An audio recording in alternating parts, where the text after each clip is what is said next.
You were on there already. Gotcha. Right. Beautiful. Okay. So now we are holding Siman Shin Yud Gimel 313 in the Alter Rebbe. And I guess what we'll do is as usual. I guess I'll read and you'll do the notes. Yeah, that sounds good. Okay, makes sense. Okay, so the cork of a window, meaning a window plug, and kigain luach ishar davar sheseifen beisachalein, like a board or any other thing that you close the window off with. Afilu davar she'ein olav teiras kli klo. Even if it's not something that has the laws of a movable object, or not a movable object, but a vessel, actually, because a movable object could be a vessel or it could just be a stick or a stone. So, like a stick or a stone is not a vessel. But even if something like that does not have the laws of a vessel, and you also you've never stuffed up this window, you've never covered the window with this item in the weekdays. And he comes. I like how the Alter Rebbe actually goes a little bit further and specifies the situation very, very carefully and clearly here. And now it's Shabbos, and you come the first time to use this item to close a window.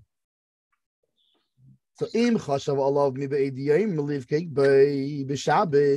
you thought already about it during the day that you were going to use this on Shabbos to close the window, or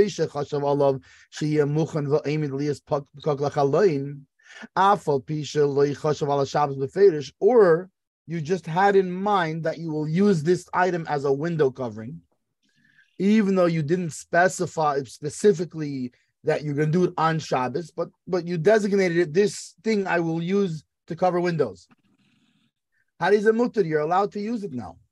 Shal yedei machshavazu yarda olav teiras kli, because through this thought, it now has taken on the characteristics, the rules, the laws of a vessel.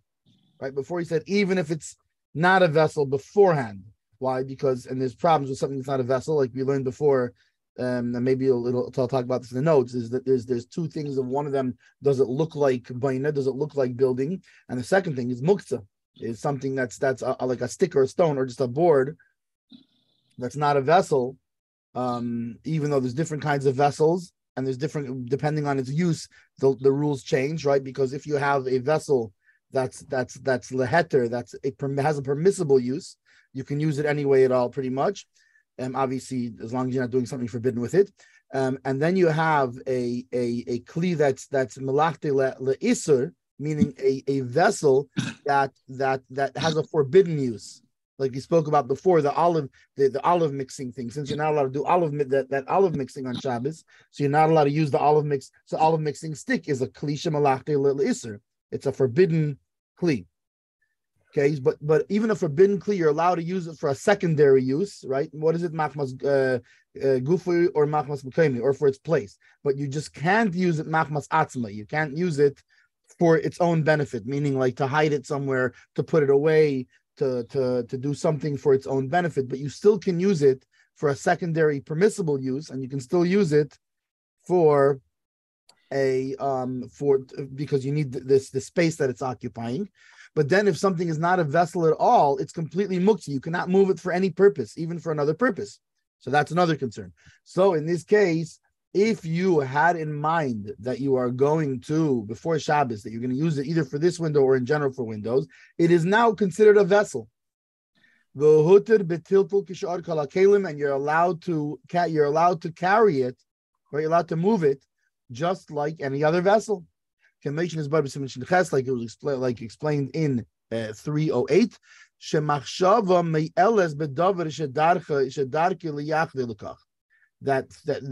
That thinking helps a thing, at least in any item that it's usual to designate it with thought. You can designate it with thought, which is interesting. If you remember, there was a machlokes of if you can designate it with thought.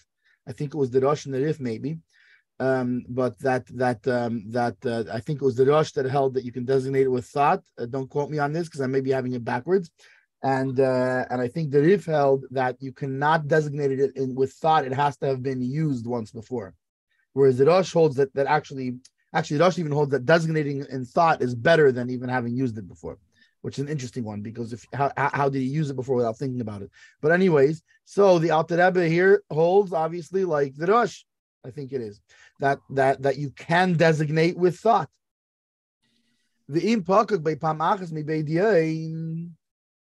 And if you used it to close the window one time when it was still day, meaning prior to Shabbos, even though you didn't think that you were think about using it on Shabbos, that it doesn't make a difference. You've designated it by the fact that you've used it. You've designated it. So even if you did not think about it and say, "Oh, I'm going to use this for this purpose," but the fact that you used it, it also became a vessel through its use. Because this is one of the ways of designating it. Information is by Sham, like explained in 308. Aruba, should we do the notes on this first part? Because now it's going to go to I think so. I think it's a whole other. So let's. It's related, but it's already a new. So we start off saying, plug in a window. So we're talking from he just explains a little background from Gemara Shabbos that back then the windows were not made of movable glass like there are nowadays. There were simply apertures of varying sizes in the house's walls, and you'd plug them closed at time.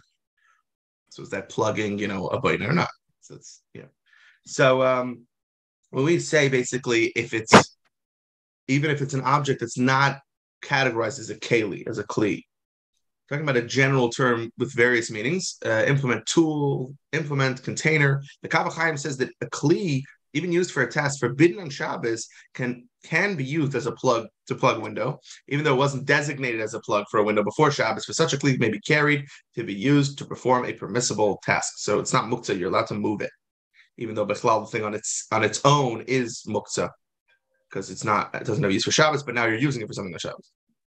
So now this is the first time you're going to use it for such on Shabbos, as we said in Shinches. An object that is not categorized as a kli is deemed muktzah and is forbidden to be carried on Shabbos. So in this sif, the Alter Rebbe has explained how an object might otherwise be categorized as muktzah may still be removed from that category and permitted to be carried on Shabbos. Next notice that so he said he's allowed to so it's still day or whatever. So he thought of using it while it was still Friday. So he's allowed to carry and plug the window with it. The Magen Avraham states that a person is permitted to close up a window when there's a halachic significance to his act. For example, there's a corpse in a room and a window connects that room to an adjoining room. If the window is plugged, Kohanim will be able to remain in the adjoining room. If it's left open, it's forbidden for them to remain there. Magen Avraham maintains that the window may be plugged closed even in such an instance. And then again, we said, as it says, Shilches, because as the Alter Rebbe says, that you can use an object that is not a kli to be categorized as such by thinking about using it for a permitted function, which is commonly designated. And that's it for this paragraph. So now we're saying, it's even next paragraph. Okay, next. Vafilu aruba shebagag mutar livkaik ba'pekok hamutar betiltel. Even a skylight, right? A window in the ceiling, you are allowed to close with a closing thing that you're allowed to move. Meaning, again, like we said before, using the same rules before, that either you've designated it before mentally or you've used it before for such a purpose, whether or not specifically you designated it's going to be used on Shabbos, but you designated it that I'm using this as a window cover. Even if it's not tied there, or connected there when it's still day, like we learned before that there's actually it's really later, but before we learned it before, but it gets in the Mechaber with Mishnah Berurah, it comes obviously going to be later in this siman that some things you have to tie it there. It has to be tied in place to show that it's that's its use, to make it very clear that it's use. But he says no, even though it's not tied there, it does not have to be tied there. So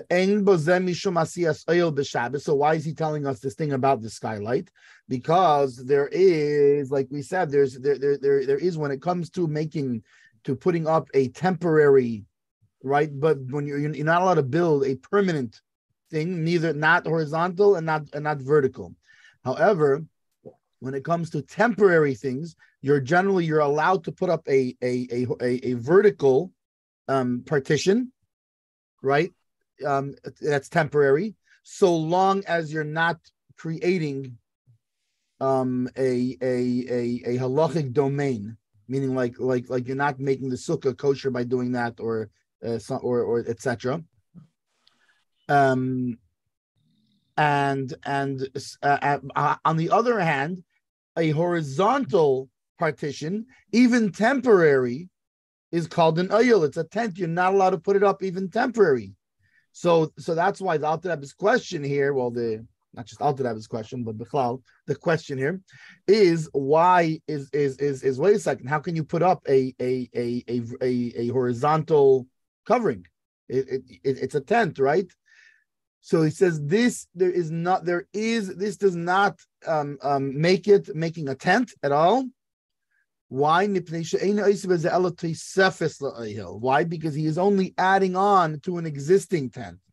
So if there was no window and you're putting up a temporary, even a temporary structure like a gazebo or something like this, I guess even an umbrella in theory.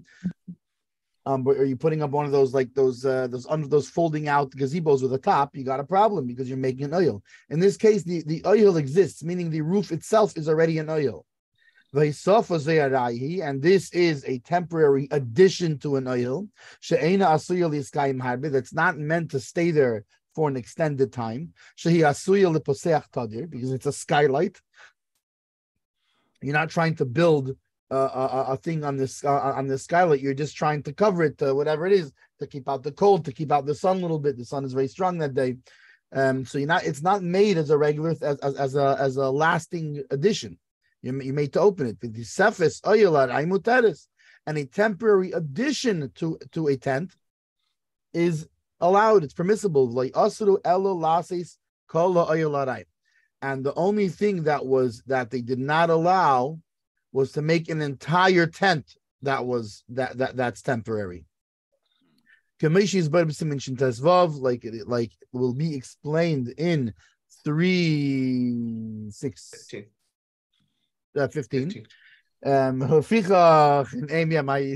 You can see the brilliance of my math skills. It takes me a second to add 9. It takes me a second to add 9 and 6.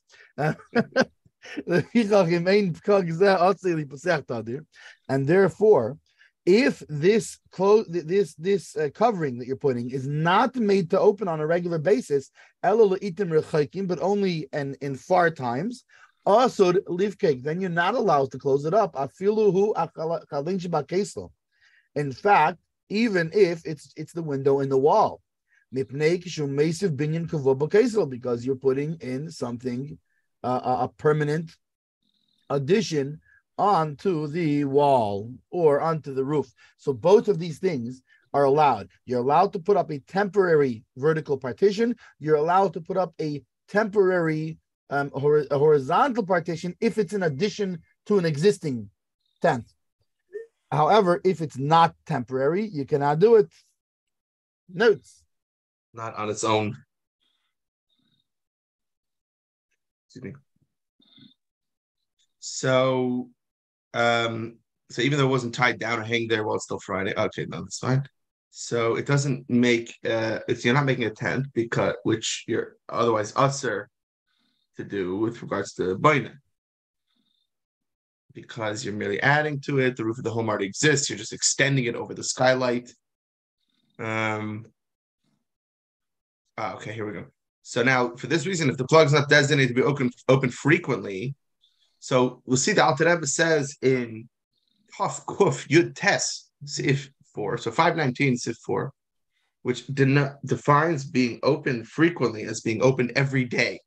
So note though, the Pischei Teshuvos, however, says over here, and our Shin Yud Gimel, he explains that if the nature of a structure is that the plug is opened every day, it is not removed from that category, even though in actual practice, several days pass without the window being open.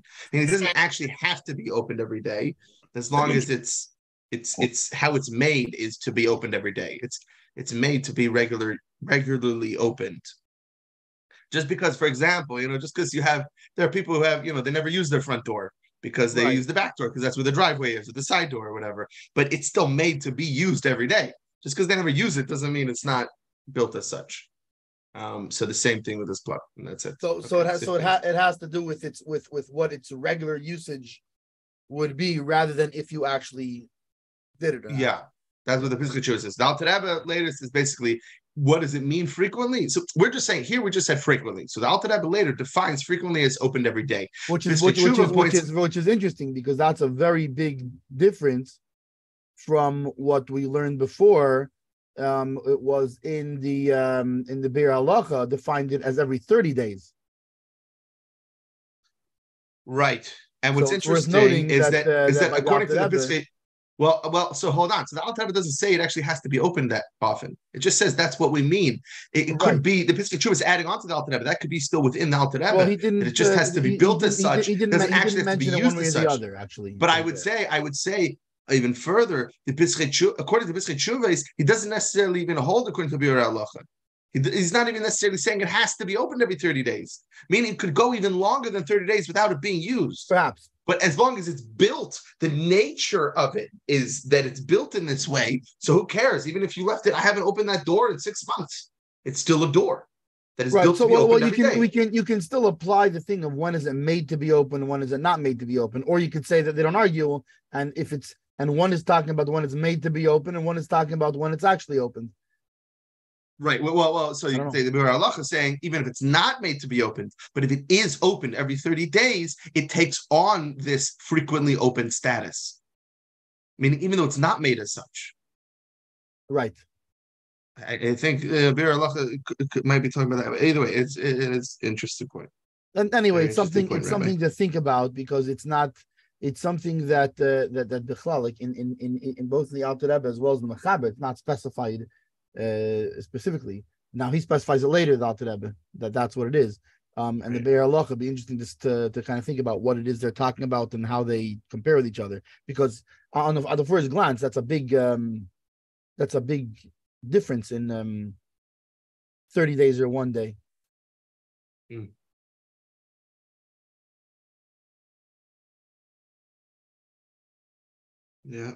Yeah. Anyways, anywho. Base. Steve Base. The Ganesh is nailed by. Now a rod that you prepared it to use as a lock, that he puts it into a hole that is on the side that's next to the door, right? So let's say the door opens inward, and you put inside of the door, you have a hole, and you put a rod in there. So now it blocks the door from opening inward. He does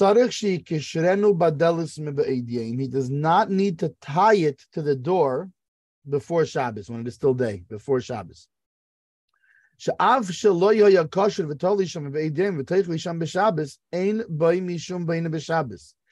even if he doesn't tie it, and it's not hanging there from before Shabbos, then not only that, and even if he doesn't leave it there, he doesn't like stick it in before Shabbos. He doesn't stick it into the hole before Shabbos. There's no this does not constitute building on Shabbos. Being that it's not an item that you would leave there, right? Like we know that any kind of kli, any kind of vessel, we assume you're not going to leave it there. But it's made to go to put it in and out on a regular basis. Mikol makim, However, it is a little bit more similar than our prior case of closing up a window or a skylight. And therefore, so therefore, even if he thought about it before the day that he's going to use it for this purpose on Shabbos,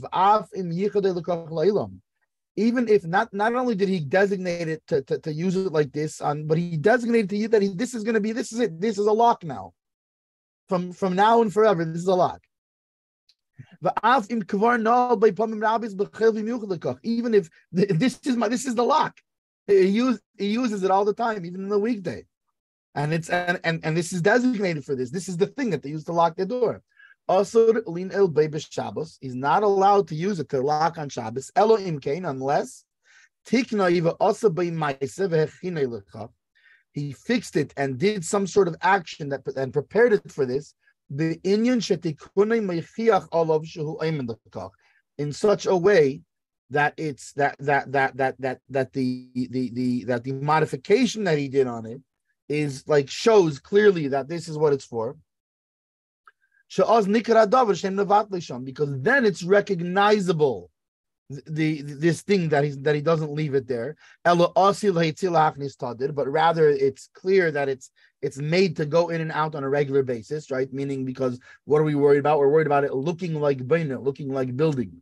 So it's very important that it's recognizable that you're not leaving it there for an extended time, but rather it's made to go in and out.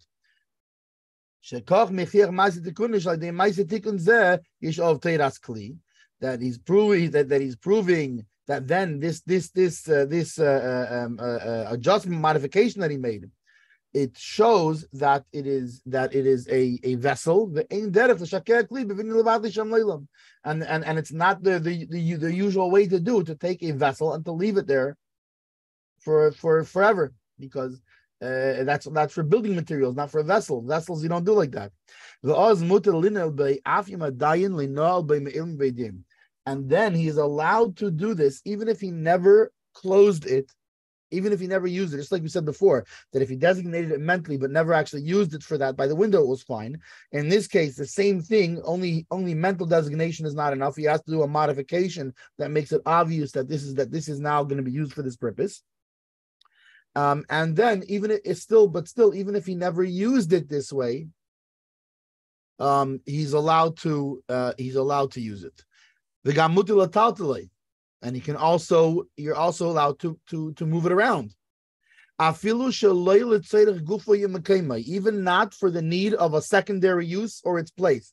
Meaning, what the Alter Rebbe is saying here is it becomes a klisha melachti leheter. Right, it becomes a vessel which has a permissible use, which, like we said before, you're allowed to move even for its own sake. Even if I just want to put it away so the kids don't run all over it, or something like this, where we know that a kli shemalachta leisur, right, a kli that its purpose is not permitted. You can only use it for the secondary use or for the use of the place that it's in, but you cannot use it machmas atzmei. But here he's saying you can even use it machmas atzmei, not just letzedek atzmei, not just letzedek gufay or mekayme, not just for a secondary use and for its place. Just like any vessel which has a permissible use on Shabbos, like a spoon. Also,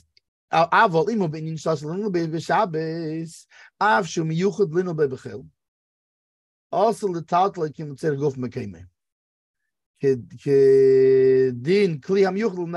However, if you're not allowed to use this as a lock on Shabbos, maybe he'll bring an example of this so if you're not allowed to close it on Shabbos,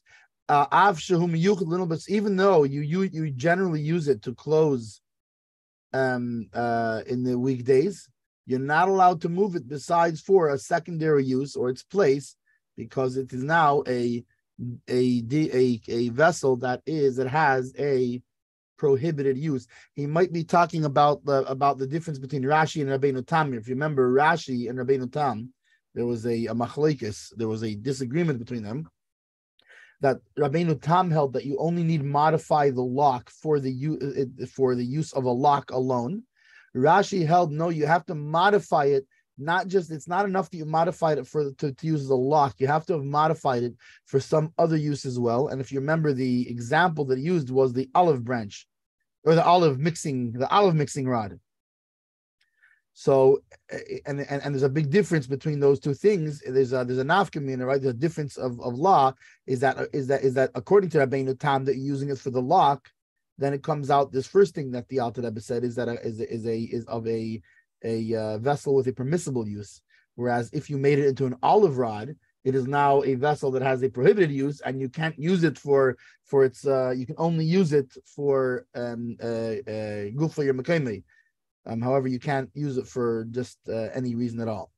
Notes.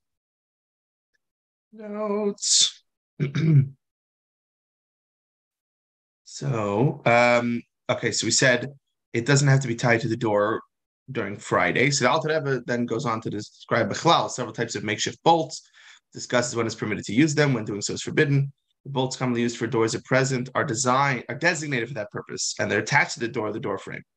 So even though everything we've said, it doesn't actually apply to our, door bolts and locks and stuff.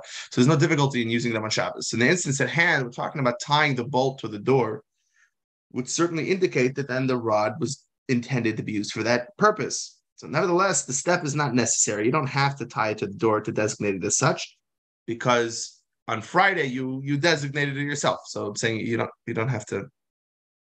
Yeah. Right. So we said that we make it a permanent part of the building.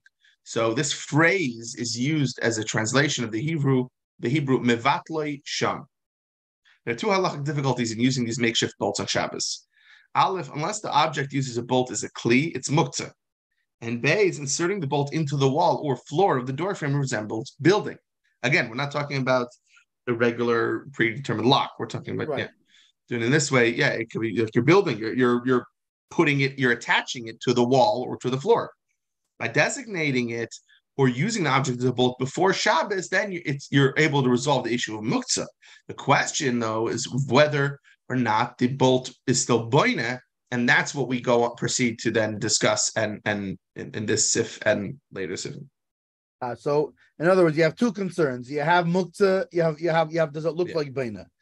Yeah. Now, even once you've eliminated, your question of muktzah, he seems to say, Mom. Oh yeah, no, you're right. Resembles building. You're right. It's still it's not actual baina. Right. It's in fact that was the thing that even when he's saying baina, even like by the Mechaber when he uses the term baina. It's clarified that I think the Be'er Halacha, however, clarifies that it resembles Beinah. But in other words, so even once you've eliminated the idea of muktzis, I eliminated the problem of muktzah, I'm good. So no, because here you have an additional concern. So fine, now that you've eliminated that, you still have to eliminate the fact that does it look like Beinah? Right. Yeah. So then, and along those lines, the next note. Because we said, this is a slight closer resemblance to Baina than plugging up a window or skylight. Why? Because the rod is inserted into the wall of the building. In contrast to the objects used to plug a window that are not inserted into the building. It's in the gap of the wall. It's not actually into the inner working of the building, so it's less like Baina. And then I think that was this is interesting. Basically, as we said, as towards the end, we said the halacha says replies to all other kalim used for permitted tasks. Right, as we said in Shin Ches, the modification caused the rod to be classified as a keli that is designated for a permitted purpose, for something that's mutter. And then we said it's also permitted to be carried even for reasons other than to use it for a permitted cast, or because one requires the place, as Rabbi Mendel says. So even a kli designated to be used for tasks forbidden on Shabbos, you could still move for such purposes. I mean, I need the place where it occupies. I need the space. Something's left on the table, for example. Right. That's the classic example, yeah. Yeah, classic example. Or one of the other examples I always think of is something is on your bookshelf in front of a sefer you want to get to. Right. I need the space. I need to get the book out, even if it's a lamp that's plugged in. Right, which is it's a great example too, because it shows that, meaning that it's not just if like this muktzah thing is sitting on your sefer, it's blocking your sefer. It's you still need that place. So Right. So where something on the table, there's actually laws of muktzah where the thing underneath it becomes basis. It becomes right, a basis, base, so to speak, yeah, to the right. thing that's muktzah. Where the bookshelf, no, we're not talking about basis. It's not on top of the svarim, but it's just in front of it. I literally need the space to get it out. Right. Which yeah, and or yeah, not just bookshelves, but yeah, a lot of times people have in their kitchen cabinets. They have appliances. You have a vacuum cleaner and it's blocking the door. I can't get out. Literally, I need to go to shul. There's a vacuum cleaner blocking the door. I have to get out. Right, Erev Shabbos, you ran out of time, or yeah, appliances in a kitchen cabinet. I need the dish, the bowl that's behind it. The appliance is totally. I have no use for the blender on Shabbos or the hot water thing or whatever. Right. But yeah. It's in the way. You can move it out of the way. Now, it should be noted when we're saying you can move it out of the way, there is a whole set of halachas that regard that. Don't just go and do it. Make sure you know the halachas of doing that, and but which is not the subject matter here. But just back to note that it's make sure you know the guidelines of what's considered a basis and what's not, and what you can move, and that's its whole own sugya. So. And in either case, even if we were talking about that sugya, as said many times before, do not paskin halacha from here. These are theories and concepts of halacha. For actual halacha, you got to go talk to your local rav, especially since we're this can get confusing because we're covering many different things. We're covering all the way going from even before the mechaber through Rishonim, Achreinim, through etc. And we're talking about, for example, the Piskei Din of Mishnah Brura, which much of the world follows. We're also talking the Psak of the Alter Rebbe, which we're talking here, which Chabad follows. But in either case, make sure that you understand the halakha and minhag that you follow, and don't just go off what we're saying here. However, you can familiarize yourself with the concepts here. We're by Gimel. Yeah, Gimel. ונגר שהוא יוסיד שתכוון אייסי בחיר שבו אסקופה. Hey, I said it right this time. Nilina Odelis. So a neger, it's like a nagar, right? A nagar is I believe is a carpenter. So it's, what's it called? There's nagar is a carpenter, and neger is a carpenter. It's basically a carpenter's peg. It's on that note, I'm going to privately, that just struck a chord. I'm going to privately send you something. Okay. On that Shahu Yasid, which it is a peg or like a dowel is probably what we would call it nowadays, a dowel, right? That you insert it into a hole in the door sill to lock the door, right? Meaning on the threshold in the bottom. Right? Since you stick it into the hole that is below, I very much appreciate how the Alter Rebbe is where we had to understand a lot of these things through notes before. The Alter Rebbe is very clear about the reasoning for these things and showing the difference between one and the other. This is more similar. Right, he started out with a window, then he went to the rod, which is more similar to building. Now this dowel that you put in a hole that's on the bottom, it is even more similar to building. Why? Because the rod you put in from the side, whereas this one you put in on the bottom. The ein nailim boy, and you do not usually use this. Why? Because the rod in the side, it's more usual that you would do something like that to close a door. However, this ain't nail in bay. It's not usual that you would lock a door this way. even so, therefore, even if you have designated it for this, the af im tiknai, not just did you designate it for like by the window, but af im tiknai but even if you went ahead and did what you had to do by the rod that goes in the side, and you've modified it in such a way that it's standing for this purpose, it's not enough because it looks more like baina because you're putting it on the bottom.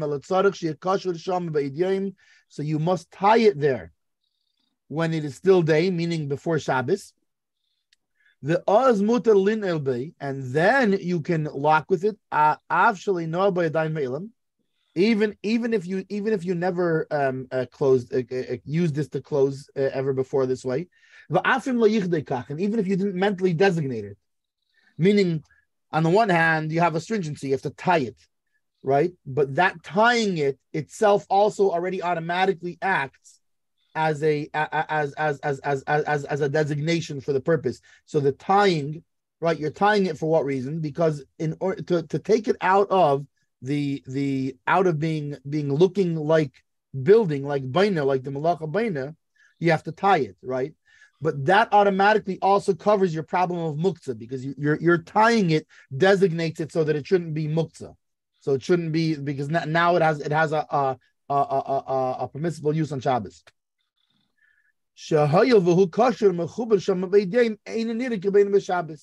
Why? That now that it is tied there, when it's still day, it no longer looks as if you are building on Shabbos. And as said before, you're tying it there also takes it out of, so it covers both of our concerns, both of looking like Baina as well as of being Muktzah. Notes. No real notes. One is just that kosher means tied, and we're saying even by you attach it to the door by a chain, a string, anything really. So yeah, that's it. Dalit. Case of the kosher, how must it be tied?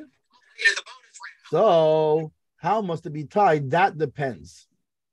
It depends on the nature of the peg. If it has a bulb on the head, that meaning that the top is wide,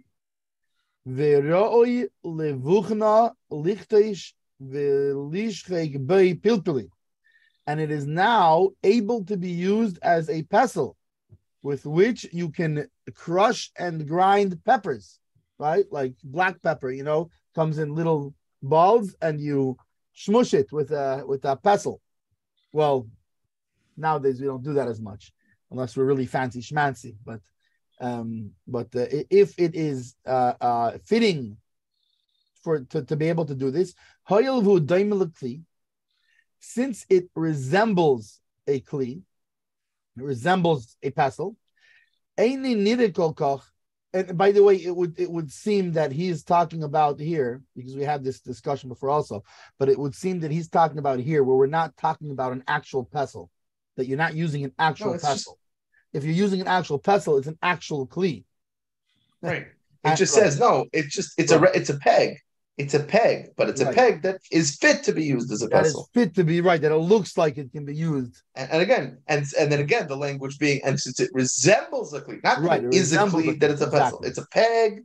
It's fit to be used, and since it resembles, therefore, it does not look like. And our whole problem here, remember, our problem here was never if it's building. If does it look like building, and so therefore it doesn't look so much like building. By the way, meaning not in comparison to the things above it. It looks more like building than all the things we already spoke about, the rod and that. However, compared to the next peg we're going to talk about, it looks less like building. And like we said before, it is unusual to leave a kli, to leave it sunken into the building, and to be mevatel it there, to leave it there. And therefore, it does not need to be a strong tie. It does not need to be strongly attached. But even if it is tied with a thin string, that is not strong enough to hold it, Meaning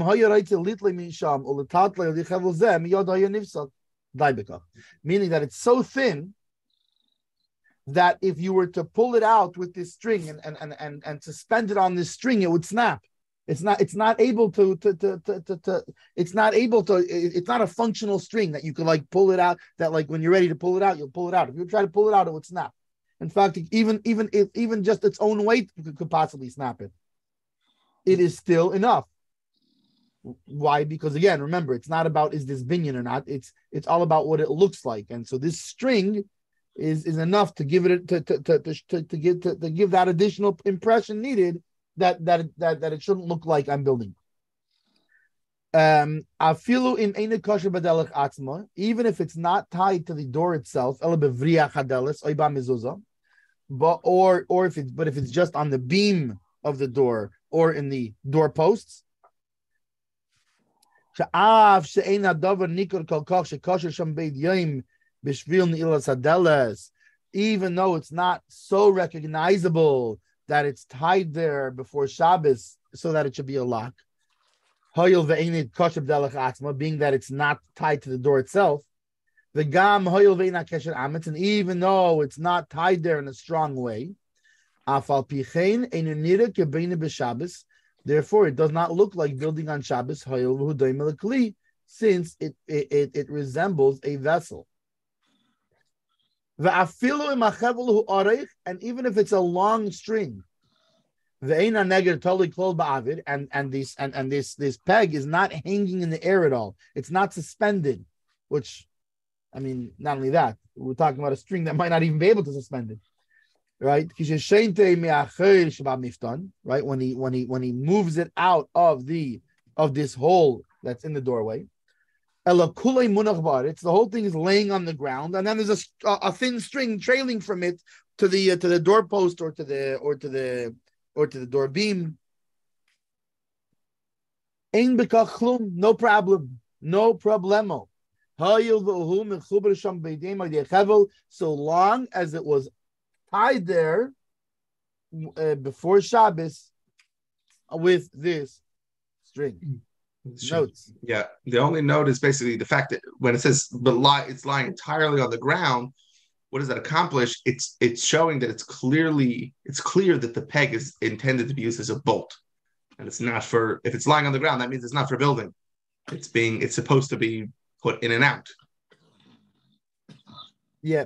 If it was in place, right, then okay, maybe it's part of the building. Okay, it looks like it's supposed to be part for building. It's in its. If it's stam laying out, no, it's supposed to be loose. It's not. Okay. Hey. By the way, there is a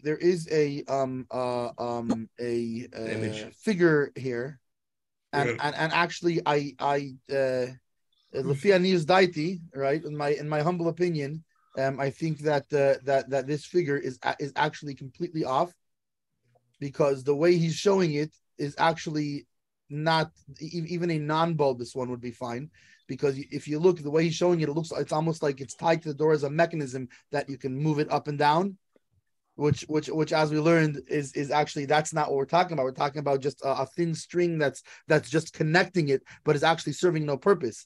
If it's actually attached, then of course it's okay. Right. In the case of what this figure here is showing, it's actually, I believe that this is a misled. I believe they either used the wrong figure in the wrong place, or the author of the figure got confused with a different scenario. But this figure actually is not what we're talking about here.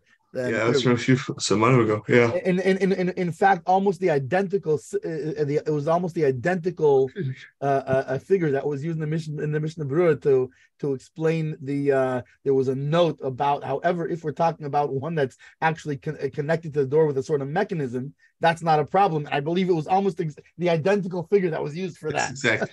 So anyway, but since we're not on share screen, ignore the figure. Don't worry about it. Maybe I should send it to Harav Ashkenazi though. Send it to me. Who's compiling a list of errors that he found in the thing, because I believe this to be such an error. Anyway, by the way, if we keep doing this, we're gonna this Shulchan Aruch is gonna get really refined, and By the way, that's one of the things too. Is that which. See, it's funny. I'm more concerned when it's this kind of sefer that's actually meant to be used halacha l'maisa. Right. It's meant to be halacha l'maisa, and it's right. meant to be used for everybody. Meaning right, for like people who are not going to look in so deeply. If it's like in the, they have like the Shulchan Aruch Mesivta that has the Shulchan Aruch Mavur, that has like the explanations on Shach and Taz or whatever. I found things where I didn't like. I didn't agree that that's what the Shach was saying or whatever, or Taz was saying, or but that's one thing. That's for lumdus. It's not for actually paskening din in a sefer like this. Well, it's not for paskening, but still, but this is meant for your general knowledge of what's allowed, not allowed, etc. So I think it's more important to not God forbid coming down. This is an amazing piece of work.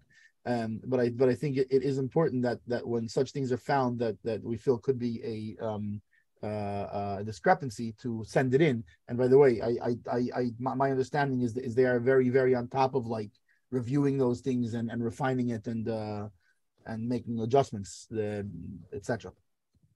So that is if the peg has a bulb on top. However, if the peg does not have a glustera, meaning it does not widen on top, if it's tied even to the door itself,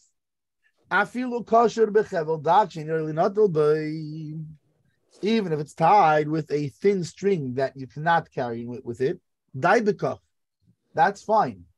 Is so long as it's tied to the door. Which, by the way, this is interesting because I don't think that was the conclusion that I had from when we were by the Mishnah Berurah.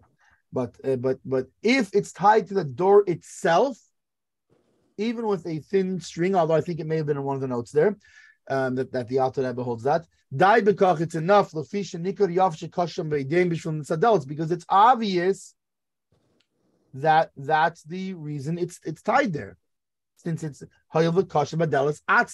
since it is tied to the door itself. Even though it is a thin string,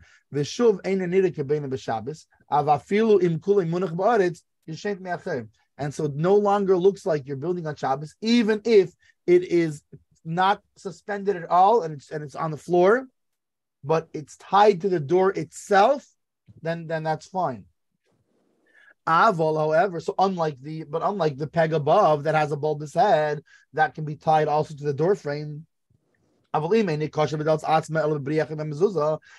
if it is only tied to the bar or to the door frame, it then must be a strong tie. It must be connected strongly. Meaning what? Meaning that it is tied there with a string that is strong enough to carry it by. Meaning it's tied well with a strong cord. Nikar hadavar, then it's recognized that it's made for locking the door. Even if it's not tied in the door itself. And then at that point, it already doesn't look like it's building on Shabbos. So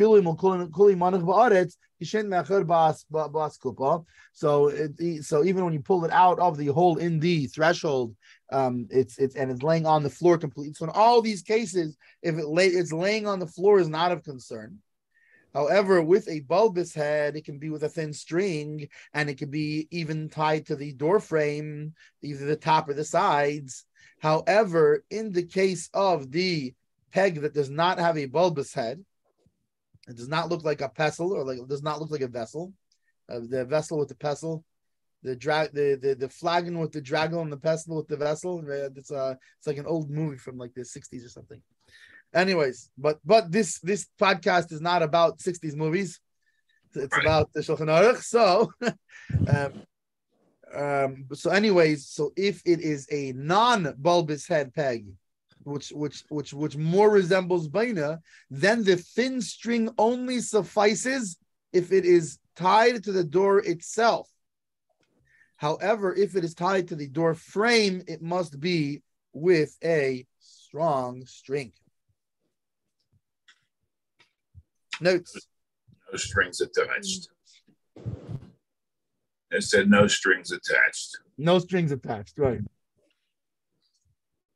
So right, so we said it's more machmir if it doesn't have a bulbous head. Why? Because since the peg does not have a bulbous head, and now it doesn't resemble a kli. So again, we're going to be more stringent. A greater stringency is required because it's not that apparent that the peg will not be left as a permanent part of the building. So if the peg is, okay.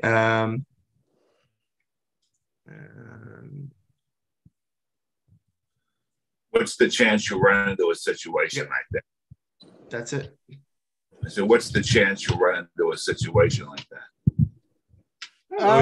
Nowadays, it's not like it's not a standard sort of thing that would happen every Shabbos.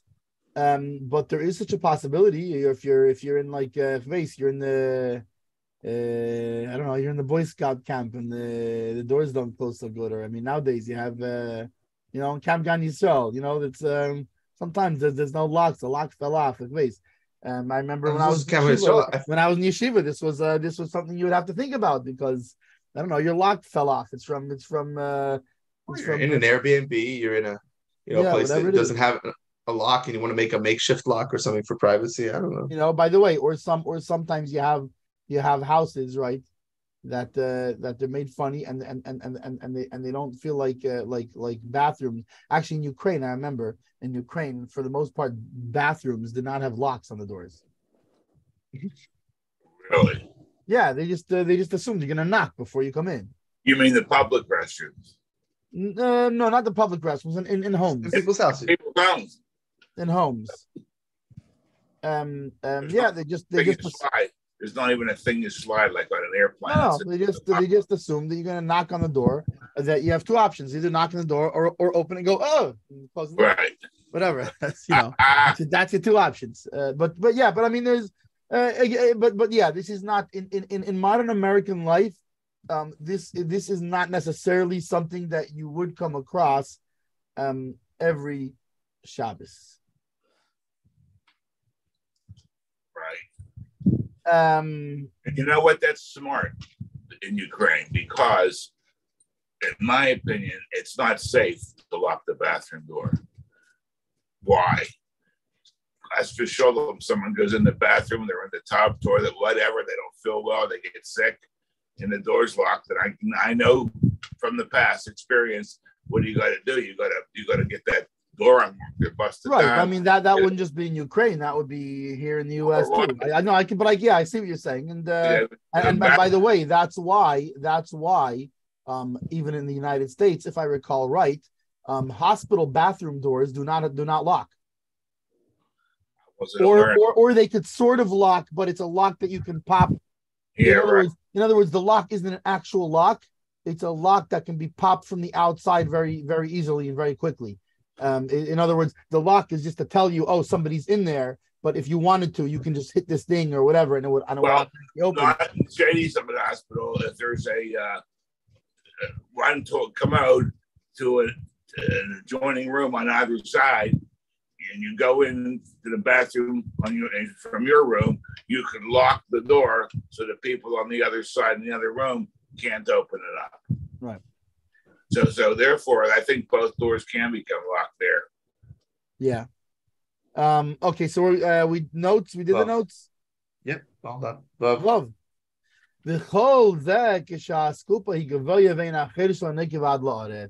Now, all of the above that we're talking about with a peg and how to make it not look like baina, not look like building. This is when the door sill, the threshold, right, is raised such that the hole does not go until the ground. The hole, like let's say the hole does not go all the way through into the ground. But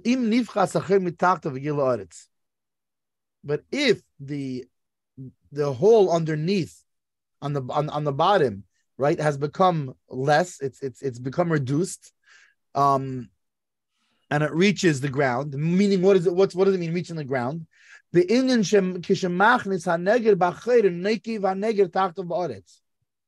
That in such a way, meaning we're talking about the first way could be either that, for example, the hole doesn't even go all the way through the door sill. Then you don't have a problem. Even if it got reduced, if the hole doesn't clear the door sill, you don't have a problem. It's not going to go into the earth underneath it. Or alternatively, if it's high enough that the peg doesn't reach to the bottom of the hole into the dirt, there's also not a problem. However, if the peg reaches and it pokes into the ground underneath, this looks like building. Why? Because he's going into the ground. The also lineal by b'chol inyan, and he is not allowed to close it even in any way, meaning it doesn't make a difference if it has a bulb, if it doesn't have a bulb, if it has a string, if it has a strong string, if it's tied to the door, if it's tied to the door frame, it's tied to the ceiling, it's tied to your car. No, cannot use it. No good, because it's going into the ground. And now it really looks like binyan. And you cannot, it really looks like binyan. I love rhymes. Even if it has a gluster on its head, and it's tied with a strong string. When do we say this? When the peg is making a new hole in the ground every time you use it. But if in the first place he made a hollow in the ground, the place that the head of the peg reaches there, however, the peg does not add a hole in the ground, then it does not look like beina, and then go back to how he said before. If it has a bulb on the head, a thin string's okay. If it has if it's not a white if it's not the vessel that looks like a pestle, then it has to have a strong string and it has to be attached to the door, etc., etc. Notes. On the one note, and that's it. It's just saying, as we said in 3 to 5. That's it. 7. Right. So this is a bait, right? So that was just an addition to 3 to 5. That all the above is so long as the peg is not digging a new hole in the ground. A peg that you put a handle into the middle of it.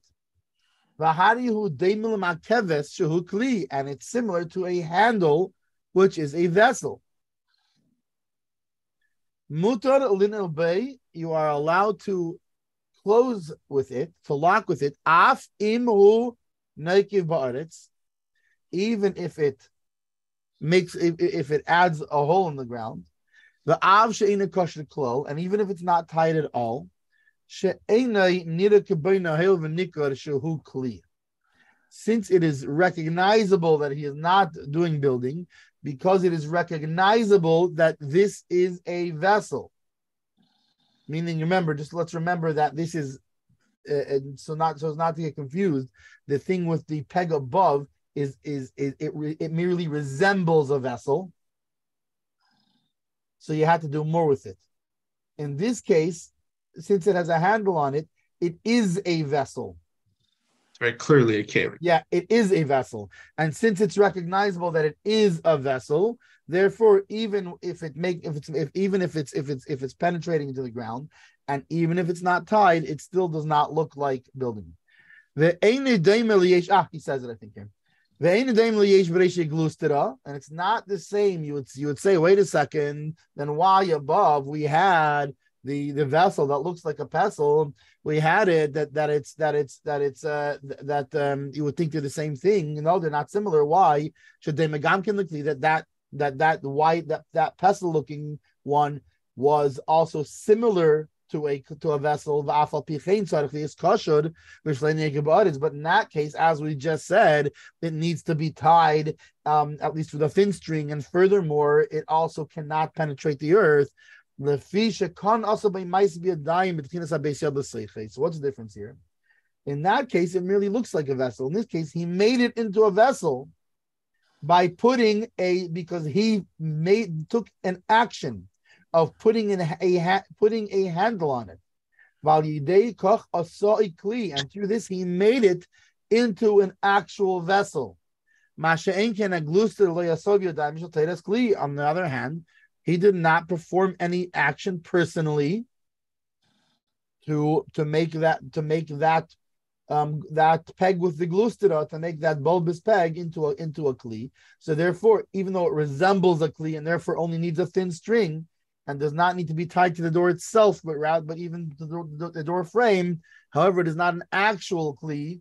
Where here, when you took an action with your own hands and you actually modified it, you turned it into an actual kli. And so too, habriach sheteichav in kotzal echad banakev shebachim mitzad adels mikon v'kotzal sheni banakev mitzad adels mikon. So too, a beam that you stick into, there's like a hole on either side in the wall, right? And you stick it into that hole, and then you stick it into that hole, right? If it has a ring in the middle, that you hold it, right? You grab it by the ring, right? And then you pull it this way, and then you move it out and you pull this way, right? And so it has a ring that's used as a handle. And you pull the beam with this ring. It is a handle for the beam, and you're allowed to use it as a lock, even though it is not tied at all. What is interesting is that he does not specify by the beam that you physically took that action, whereas by the peg, he said that you specifically made that action. Maybe it doesn't mean you have to have made that action. But it means that it has to have specifically have had a handle added to it for the purpose of making it a kli, rather than it being so, meaning that whoever made the wide peg didn't make it for this purpose. It merely looks like this. Whereas when you have a peg with the handle that was a handle has been specifically added, even if you didn't personally do it yourself, but meaning it came for this purpose. It was made with a handle for this. Or maybe not. Maybe the beam that goes in the wall is different because it's not being put in the floor. So maybe it looks even less like Baina. So I don't know. Maybe the notes will clarify. But I find it interesting that by the peg, he specifies that you had to have taken the action of putting the handle on, and by the beam that goes into the wall holes, he does not specify that you put on the handle. He just said that it comes with a ring. Notes.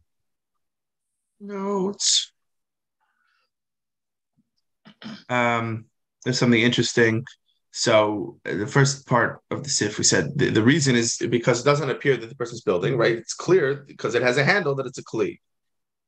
As Alter Rebbe said back in Bays, it's unusual to install a kli in a building and make it a permanent part of the building structure.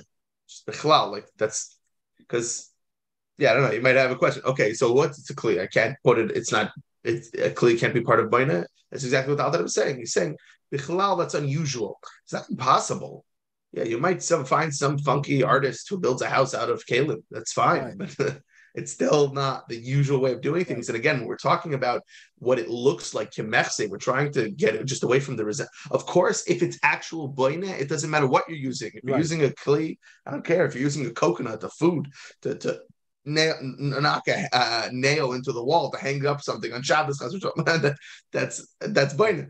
But no, we're just trying that's a very important differentiation, because trying to keep that in mind. Everything we're talking about, we need to remember we're talking about in the case that you're putting it there temporarily. If you're not putting it temporarily, it is Baina. It's actual the malacha of building. Now, if you're not putting it there temporarily, according to the Me'ikar Hadin, to the main, according to the basis of halacha, basically, you're not doing Baina. But now we have this additional rabbinical problem that A, is it Muktzah, and B, does it look like Baina? But even if it doesn't look like Baina, you still can't do Baina. You still, even if it doesn't look like, right? Perfect. So then, okay, the end. So then we were saying, so it doesn't resemble, right? Above his head, etc. So the Kaf HaChaim says in 313.25 that if one performs an action and adds a bulb to a peg, it's considered as a kli, and the leniencies mentioned in this subsection apply to it.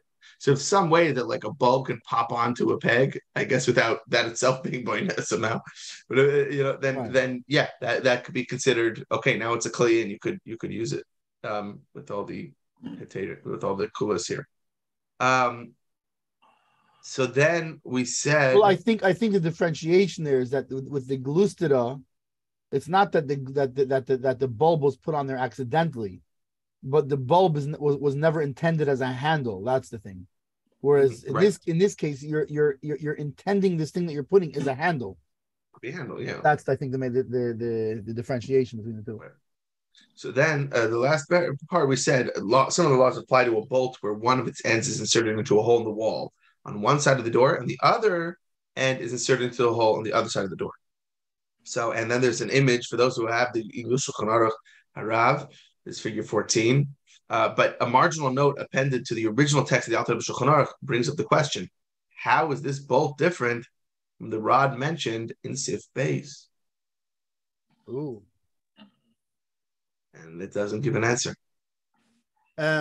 I do believe that was answered in one of the notes in the Mishnah Berurah, though, wasn't it? It sounds familiar. I don't have it in front of me.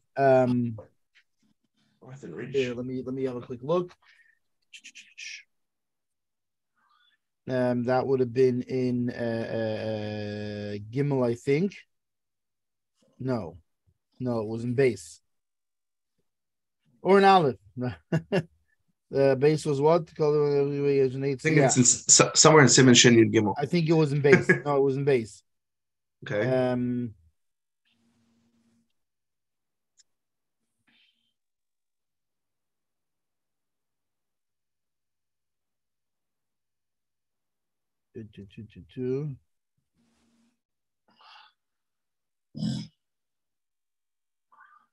Yeah.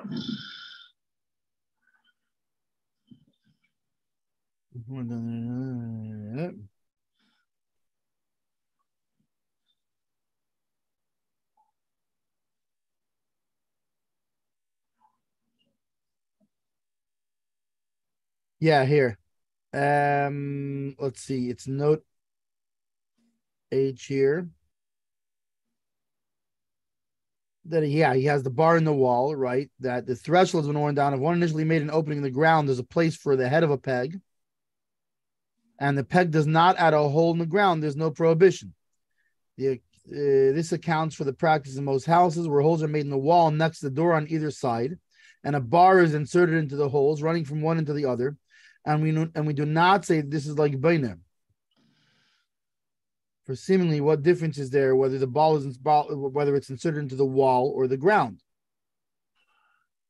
So it must be that because the holes in the wall were initially made for this purpose, there is no prohibition. It further stands to reason that since the iron ring is made in the middle of the bar and one grips it when opening and closing it, it is similar to having fashioned a handle, which is permitted.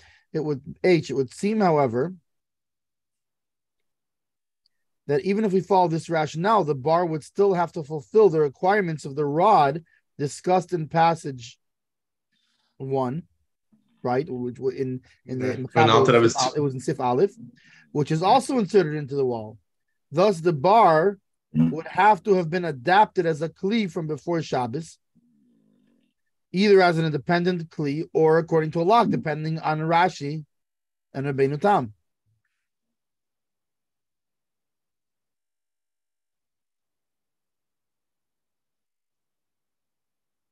But if it has the ring, then it's automatically been adapted as a kli. Right. I mean, I think in fact, I'll go a step further. The whole thing there, like Rashi says, you have to have adapted it as a kli, right? In this case, it was already a kli. Is that you're not even adapting it into a kli? It was a kli made for this thing. It was built as a kli. So either according to Rabbeinu Tam, it's a kli that's already adapted as a log. The end of Sif Beis, it says if it was modified, he has the same the end of Sif Beis. It doesn't seem like he has the end of Sif Beis, it says the status of a rod once a modification has been done. Meaning you're allowed to lock it, even if you've never done it before the Shabbos, it was never done. There's an You're allowed to adaptation. move it, even if not machmas gufay or atzmai. You're allowed to move it. But essentially, he's not contradicting what he said by the rod above. He could just be saying this is a valid rod, as we said above. There has to be. Remember, the rod did not have to be tied. The rod only had to be designated as such as before. It had to be not just designated, but modified. It had to have a modification. That's okay, the main thing. But this beam has the ring on it. There's your modification. It has a built-in modification. Yeah, it's the equivalent of the rod. So you're saying it's the same as the rod that was modified. Yeah. So there is no difference. No, there's no difference. Yeah, I don't think he's saying there's a difference. He's saying, now that he says v'chein habriach, and so too. In other words, perhaps all he's coming to tell you is that the peg, if you build a handle on it, it has the same rule as the rod that we spoke about above. Yeah. No, why bring it up at all? Just seems unnecessary. Why? Because that beam with the ring is more similar to the peg that you've now put a handle on. The only difference is perhaps the beam you didn't put the ring on it. It has a ring on it. So it should be perhaps, said. So perhaps that's the thing is you don't have to have had the modification. It needs to have a modification on it that was made for the purpose of being a lock or of being a kli. It has a modification that makes it a clearly mamish a kli. I think we should check out Rabbi Lepkovsky's shiurim and see if he says something on this. This would be the perfect thing for him to right. Exactly. I could so see him, and I could so see him asking about this. Yeah, this is he would very much. Yeah, this would be the sort of thing he would ask. I guess maybe we'll leave we can leave a voice note for Rabbi Librov as well to see maybe first of all, he would remember if one of the shiurim in the past cycles was on this topic. Yeah, and maybe he could point us to if the shiur is on that, to where it is. Ches. Ches. Kol Pesach she'enei osil knisav liyitzia tadir. Any doorway, any entrance that is not made for going in and out on a regular basis, but rather on infrequent occasions. For example, rechava shachri abatim, right? The yard behind the house. So obviously,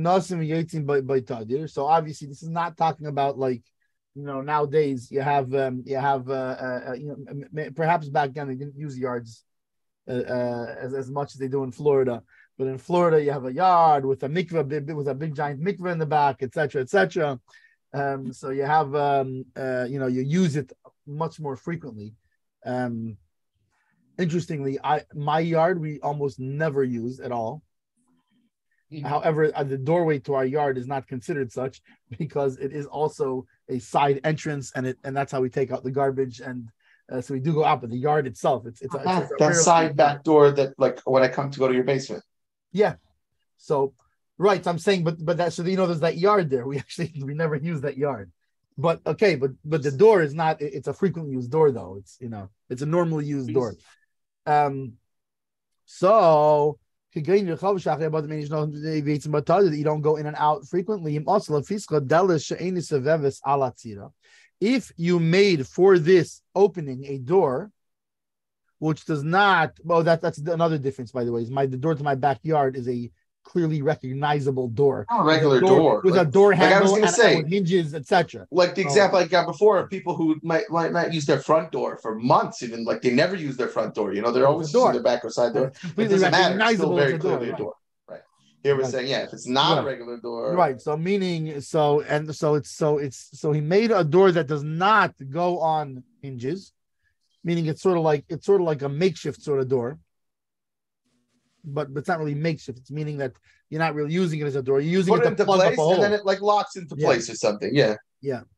Fine. If you need which honestly, that reminds me more of, there are some they have some of these like some of these doors, less so much doors, but sometimes you see the like big standing walls, like these glass walls, like in like the back of houses.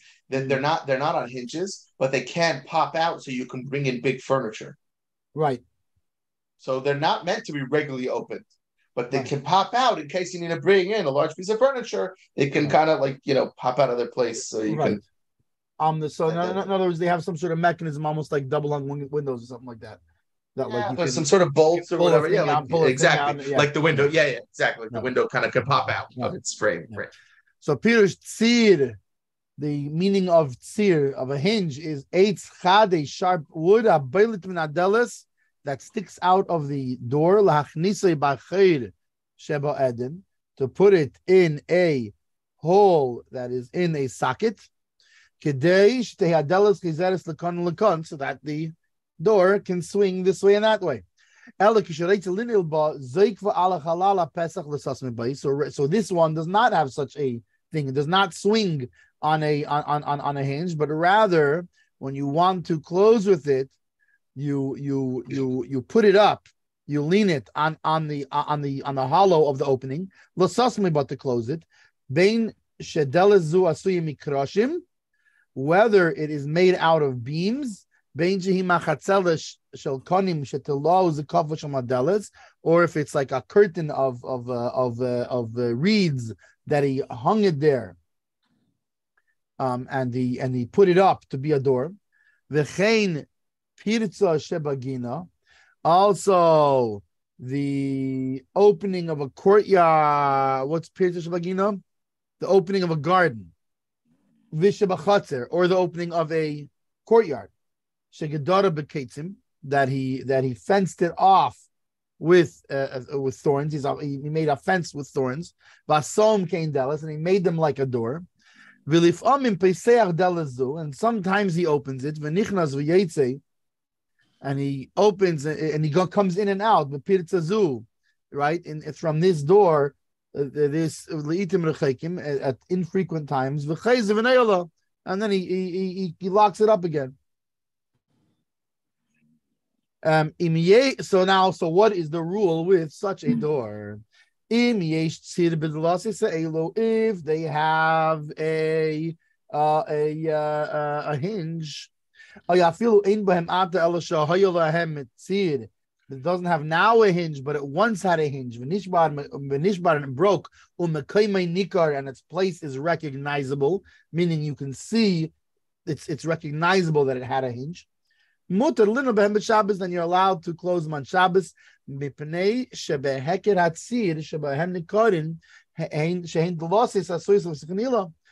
through the recognizable hinge or place of a hinge, it is recognizable that it is a door which is made for opening and closing, right? Even though you don't go in and out of there frequently, but it's made to go in and out of. So it's fine. It does not look like building. But you still have to be careful. If it does have a hinge, you cannot put that hinge back in its place. Why? Because the Kamesh's brother will be explained. Because that is actual building. However, if it does not have not a hinge and not a recognizable place of a hinge, also, you are not allowed to close it on Shabbos. That since it is only made for infrequent use, so when he is putting it up, it looks like he's making a what do you call it? A lasting a thing of permanence. Kol she'ein b'hem heker she'ein dlasis, is so long as it's not recognizable that it is a door. So since it's not recognizable that it's a door, you got a problem, and you can't use it. Notes. Okay. So there at the beginning we said the entrance, it's not used on a regular basis. And as we'll say in two seifim, different rules apply when an opening is frequently used to enter and depart a building. I guess when the opening is used infrequently, closing it is more likely to be considered as building. But again, I think see if you had when an opening, meaning not a regular doorway, but stam an opening, right? Yeah. Okay. So rather on infrequent occasions, the Kaf HaChaim suggests this means less frequently than once in 30 days. So again, the 30-day thing, like you said, the Be'er Halacha brings up. However, from the Alter Rebbe's wording in 519.4, we talked about it's not about the frequency, it's about how it's built. One might conclude this means that one must enter and depart through the entrance on a daily basis. See footnote 10 above. Exactly what we were. But he says right here, see footnote 10 above, where we quoted the Pesach Tshuva saying not necessarily, it could just be it's about the structure of it and not that you actually have to use it as such. But that seems to also be a tzarechiyun. Like, what does the Alter Rebbe hold? Does he hold that you have to use it every day, or does he hold that it's made in such a way that it looks like it could be used every day?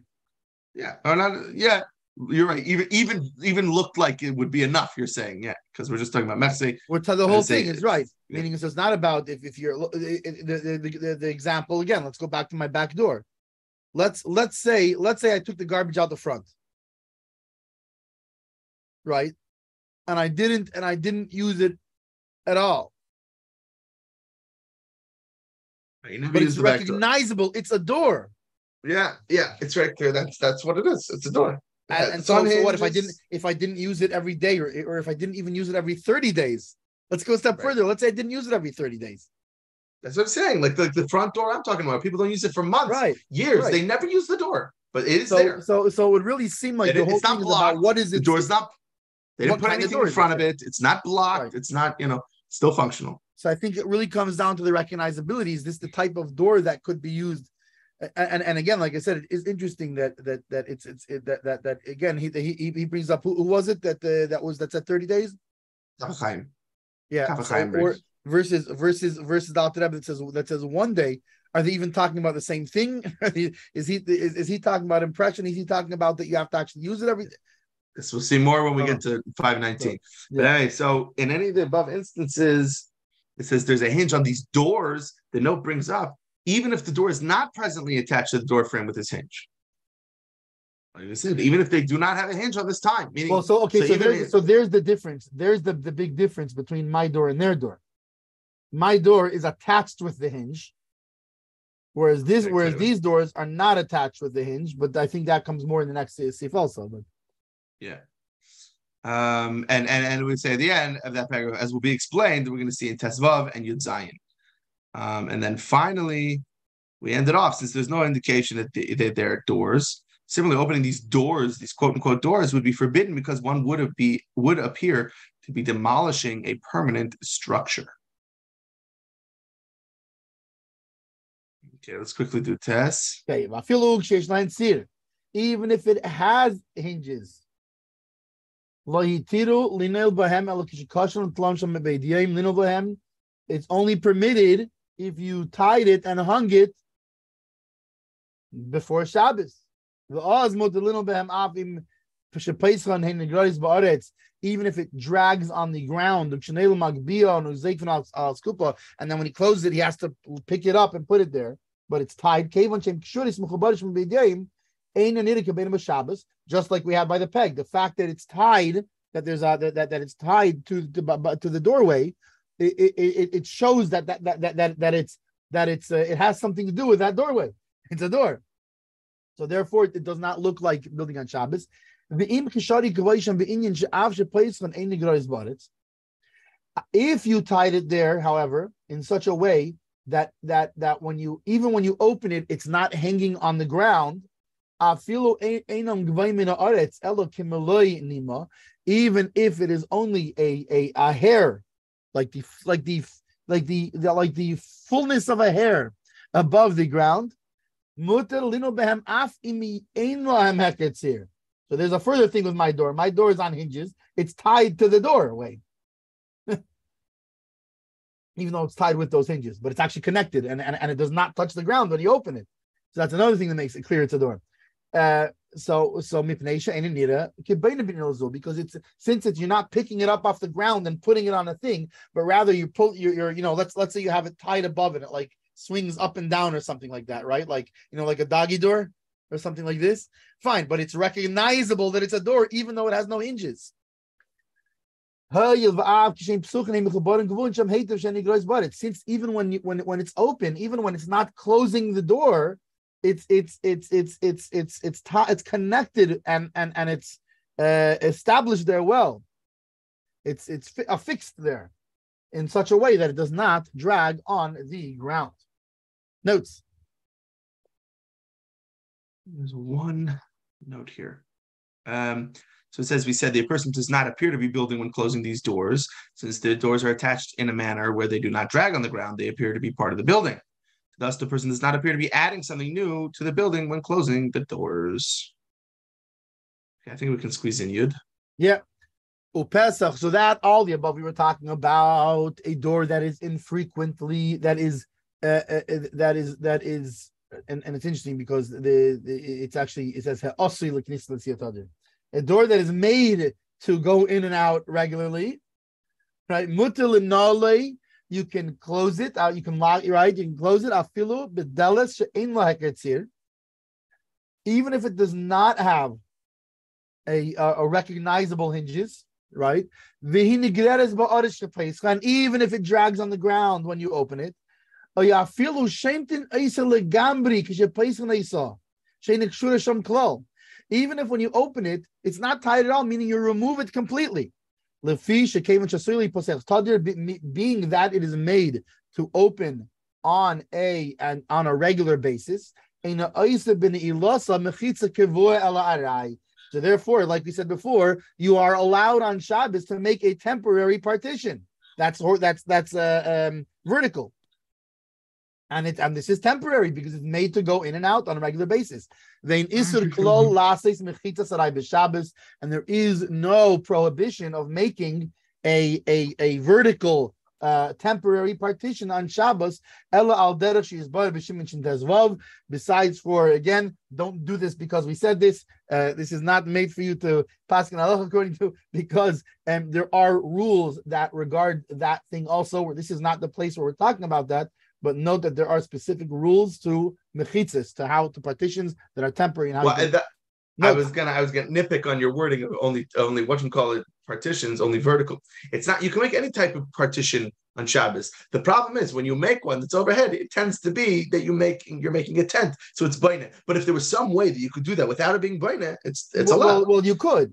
You could. With regards to, for example, one of the notes is that with regards to plugging up a skylight, that's a way of you're making a partition, but without actually making it baina. And then the other note, so we said the last note being, so in that source we said in 315, the Alter Rebbe explained the construction of a temporary partition is forbidden only when it has halachic significance. For example, to serve as a wall of a sukkah, etc. So, like we said, something that's halachic or to make some sort of eruv. So you can't be doing that. That means it has significance, so that means it's more permanent. All right, Yeshka. Yeah, so all of the above we were talking about in a doorway that has a bottom threshold. The next time in Mirza Hashem we will continue. How about if the door does not have a bottom threshold? That will add additional problems. To be continued on the next time of the Shulchan Aruch Mitishpai, or whatever it is. The next episode. And good morning to everybody joining for the